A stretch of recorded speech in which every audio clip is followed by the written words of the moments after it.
Hi guys and welcome to Bomb Anime. It's your girl Ruka. And Big Boy Summer here, bringing you a part 2 of Hot or Not on Odd Taxi. We have learned that Odokawa has lost his entire family, and I guess it makes sense why he's such a loner, why he's sort of by himself and he's a little bit weird, and why he might need to be seeing a doctor and he can't sleep, because it seemed like it was not the best way to lose your whole family. What is the best way, Ruka? I know. I thought that when I said it, but I already said it. I'm sorry. I disagree that's the reason why he needs help to sleep, because it didn't sound like he lost them recently. It sounded like he lost them a while back. Yeah, he said elementary school, which would have been primary school. And he's 41-ish, yeah? Yes, but he also said later on that he was in an accident and he should have died. So I'm guessing that he was in the accident that killed his whole family and he's the only one that survived. So that is pretty traumatic, no matter how long ago it was. Losing a parent, no matter how old you are, is going to be very distressing. But if it's in like this kind of manner and then you end up totally alone, that's even more distressing. So as I was saying, basically, yeah, I disagree with you in the sense that it happened so long ago that it's probably not the case or the cause of the fact that he can't sleep now. Because it doesn't seem like he's never been able to sleep, and it doesn't seem like it's a direct result of it. Yes, it might be a factor, but look how stressful his life has literally just gotten. That's probably why he can't sleep, to be fair.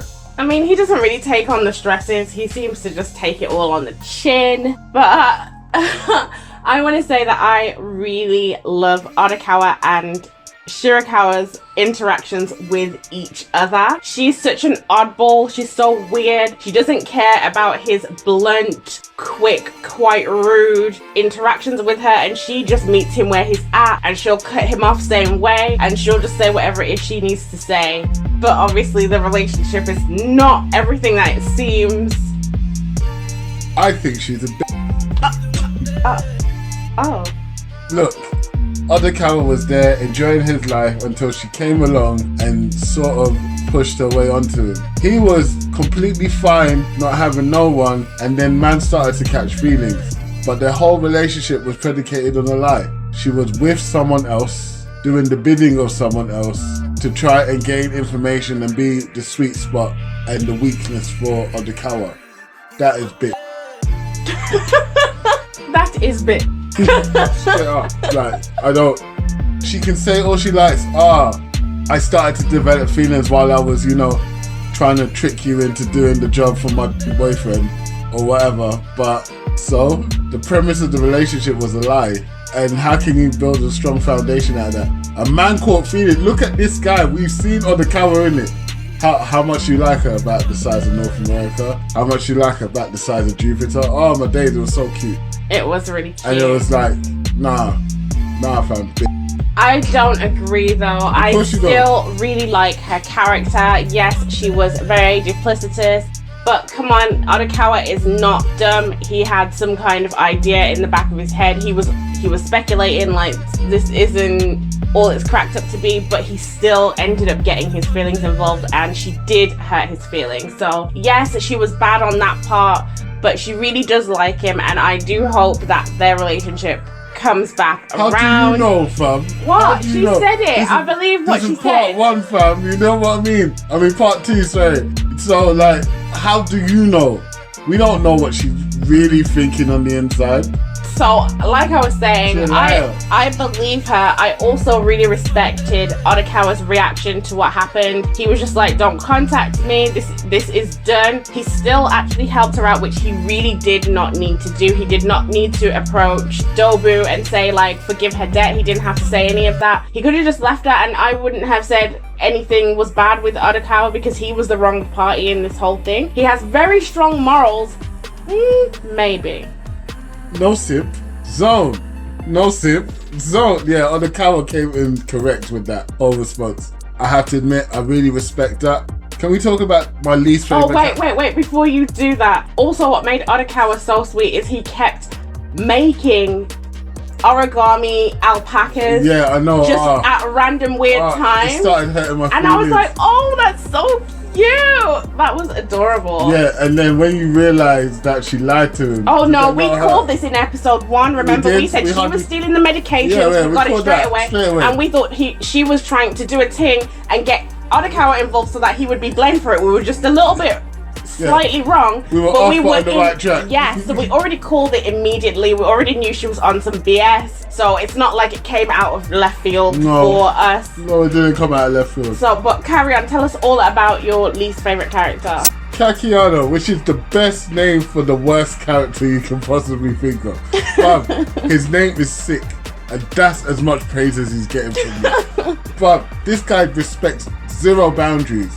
The whole time I'm watching it, taking pictures in the changing room, lying and trying to catfish gal, telling lies about what job he has, ducking from people who he owes money to. This guy has completely, like, he's the scum of the scum, and it's not that, okay, we all watch anime, right? So we know that the scummiest people have superpowers more or less, or have illusions of grandeur and do the worst horrible things. No, he's that everyday scum. He's that kind of scum that you find at the bottom of your toilet seat. Like, do you get what I mean? The guy, the guy who thinks he's better than the rest, but has no feats to show for it. He's Sasuke Uchiha. And basically, Naruto community, I said it, come at me. Look, he basically thinks he's better than everyone, and he's not. Just because you're a primate doesn't make you better than anyone. You got a low job, and there's nothing wrong with a low job, but don't try and spend beyond your means. Taking an 18% loan to what? Wine and dine gal. What is wrong with you, bro? Lying to gal saying you're rich and getting honey trapped. Whoa. Scum. Guys, talk about Itachi. I mean, Sasuke Kakiano. First of all, don't ever disrespect Itachi again. Did it say Itachi? It said Sasuke. You said Itachi. It says Sasuke. Run back the tape. Random. God, talk about Itachi. I mean. And second of all, don't judge me based on this dude's feelings about Naruto. Okay, I've got nothing to do with it. Back to Kakiana. Okay. Wait. Before we move on. If I said Itachi, I meant Sasuke. Itachi is GOAT. Sasuke is the scum. Itachi is husbando. I'm sure he is. Okay. It could be my husband too. Kakiana knows that he's poor and that Ichimara wants someone that has money, but he is still going to propose knowing that he will get found out. Now, I have no problem with if two consenting adults want to do that kind of stuff, but be upfront. She's being upfront. I'm here for money, so don't come with your broke self. Why do it? Like, you're not compatible. It's not gonna work. Okay, that's first of all. And also, he's taking out loans just like you said. He's not even paying his priority bills. You saw letters scattered, unopened, scattered. You just knew they were bills. You just knew they were bills. 100%. And he's not paying his priority bills, but he's going out to buy a wedding ring, an engagement ring. To propose. What's going on? Like, what is he talking about? And then he's also putting himself in an extremely dangerous situation with the loan sharks because he didn't borrow the money like from a bank or like from any kind of more legitimate place. He literally went to loan sharks. Do you know what loan sharks do when they don't get their money? Break your legs and your face. And he still doesn't care. And the second that she messages him to come meet her straight away, even though the loan sharks were just banging down his door, he runs out. Look, what are you doing? You're whining and dining the girl and she's not even giving you anything. You're like, what are you actually getting? No. Whoa. What are you even getting out of the situation? No, seriously, when you put it all together, he's put himself in debt. He's got loan sharks after him. He can't pay his bills. He's probably going to be homeless soon. Okay, he ain't even getting pee at the end of the day. I think it was Brother Riley who said. Brother Riley? Brother Riley Freeman from Boondocks. He said, the fam ain't getting the cheddar biscuits. Oh, no, stop. You taking them out to eat Stop. and giving them the cheddar biscuits. The fam ain't even getting the cheddar biscuit. Oh my God. You ain't got no game, Grandad. You ain't got no game. Oh But my yeah, God. it's very hard. This agency, Yano, manager dude. So it's obviously a front for illegal activity, right? Yes. And he is the guy that is against Dobu. Yes. And he's running a slick operation. Is he? He's got 3 kiddies all ready to make work for him. Well, no, I actually disagree because Rui actually seems like she is very involved in it. So I'm guessing that she is one of these gangsters' kids they keep talking about. Oh yeah, I get you. Yeah. She's very involved. It's the other two with the masks on, and now we know why they really have masks on. It isn't because they are not attractive, like they were trying to drop seeds. It is because they're using them for these badger traps, as they called them. So they did it.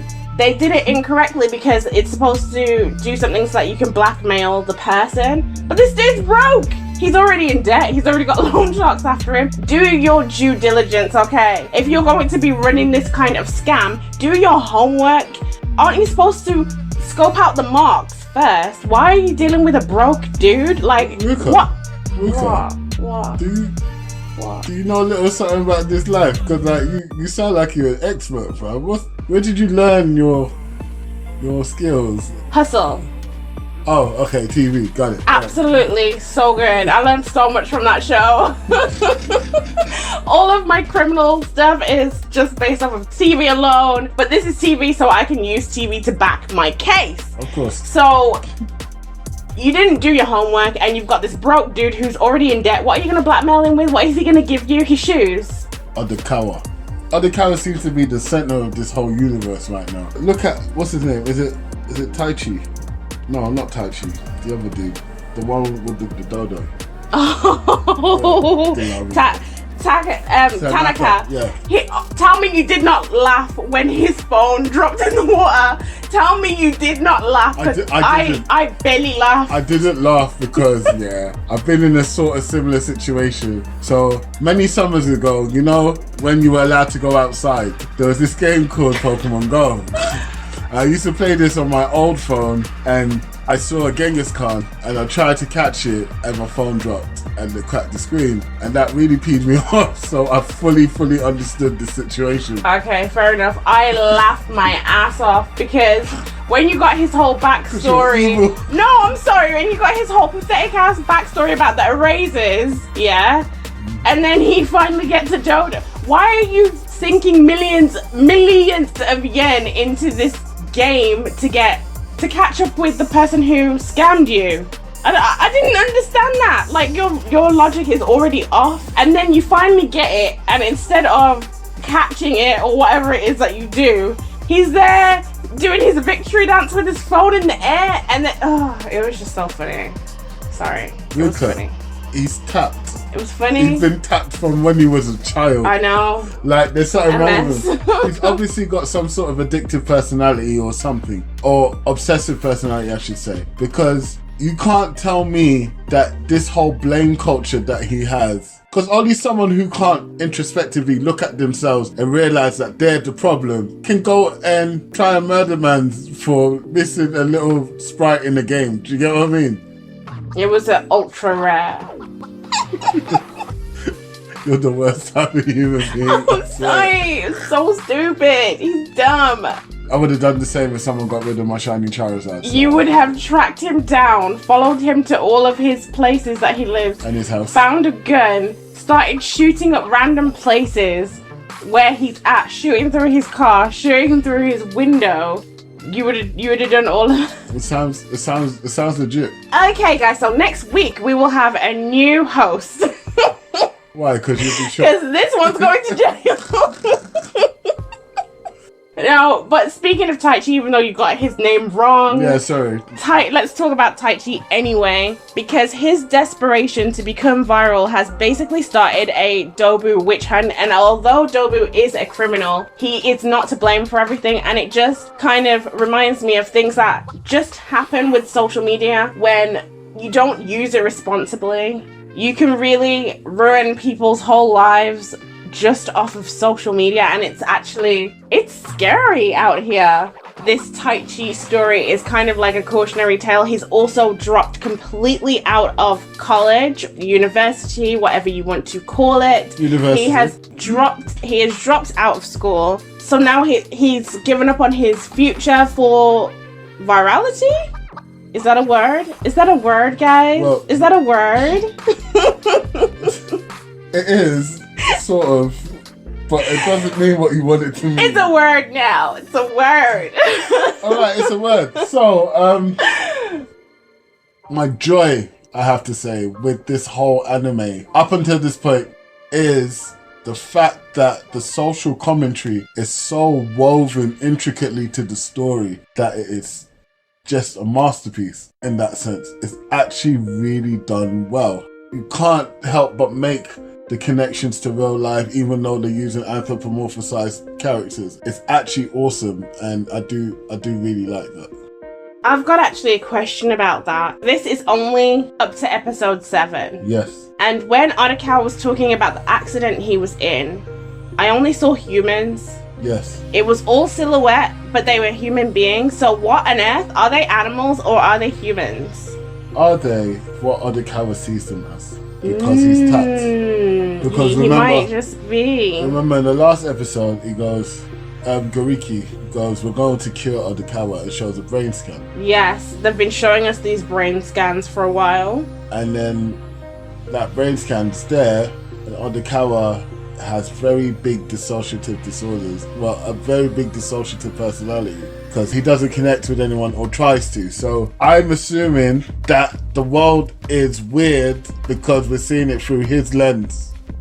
That is definitely a possibility. There are so many characters in this show, and all of them are developed to some extent. Even the really minor side characters have, like, you get a feel of their personality. It's very well done, which I knew it would be from the moment I saw the trailer.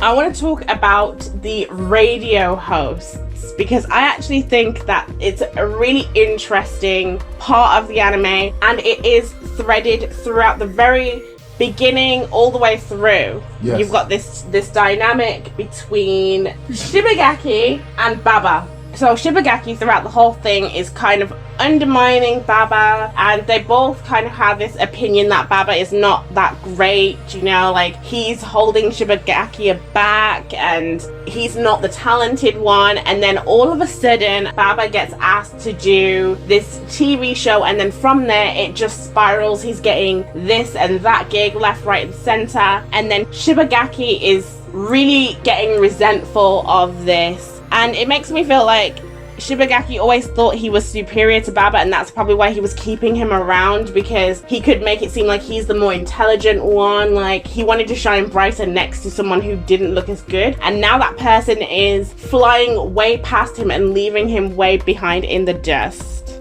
I saw that relationship differently. Trust me, I believe what you're saying is a possibility, and it's very, very ultimately valid. Like, trust me, I get that. But I saw it as the old and the young situation of what's going on today. The older comedian trying to guide the newer comedian into the new world, but because they're an older comedian, they don't understand the new world so far, and so it's not funny to them anymore, but it's funny to rile up the younger one. And that's all he was doing, which was riling up Baba. The whole time, just getting him annoyed and getting him to throw his dummy out the pram. Do you get what I mean? And so the fact that he was doing that, making him get upset, Baba was getting the attention of the people in the real world, well, in this world, because they understood where he was coming from, and he appealed to that generation, the younger generation, about what the older generation does to them, and that's what got it through him. So Shibagaki really actually helped him, but is now left in the dust because of it. Okay, well, guys, we are going to leave it here this week. We had so much to say about this anime that we have had to split it into 2 halves. So next week you will actually get the rest of our commentary and our verdict. But I just want to leave you with one final thought. What is going on in that walk-in wardrobe in Otakawa's damn place? What is happening in there, man? What is going on? It got real sinister towards the end. Leave it in the comments. What do you think is going on in that walk-in? Does he have someone captive, or is he talking to himself? Don't forget to like, subscribe, and share. Peace.